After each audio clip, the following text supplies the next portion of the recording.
നമ്മളിന്ന് രാഗം തിയേറ്ററിൽ പോയി ഒരു സിനിമ കണ്ടു. ആ സിനിമേന്റെ ദർശിനി. ആ സിനിമേന്റെ റിവ്യൂ ആണ് നമ്മളിന്ന് പറയാൻ പോണേ. സിനിമ എങ്ങനെയാന്ന് വെച്ചാൽ നല്ല സിനിമയാണ്. അതിന് മുന്നേ ഒരു കാര്യം കൂടി പറഞ്ഞത്, എന്റെ വീടില്ലേ കൂടെ വന്നിട്ടോ. അപ്പോ ആ സിനിമ എങ്ങനെയാന്ന് വെച്ചാ നല്ല ഫാമിലി മൂവിയാണ്.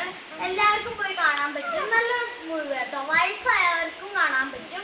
നല്ല സിനിമ, അടിയൊന്നുമില്ല. അത്ര നല്ല ഒരു ഇതാണ്.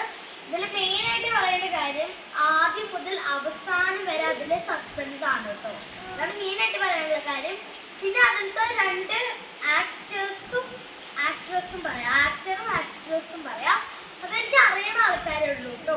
അതിൽ കുറേ ആൾക്കാരുണ്ട്. അപ്പൊ ആ ആൾക്കാരാണ് നസ്രിയ, ബേസി. അപ്പൊ ഇത്രയ്ക്ക് സിനിമയെ കുറിച്ച് പറയാനുള്ളൂ. നല്ല സിനിമ, നല്ല എന്റർടൈൻമെന്റ് ആണ്. പിന്നെ അതൊരു അന്വേഷണം മാതിരിയൊക്കെ ഒരു സിനിമയാണ്. ഇതൊക്കെ പറയാനുള്ള. എല്ലാവരും പോയി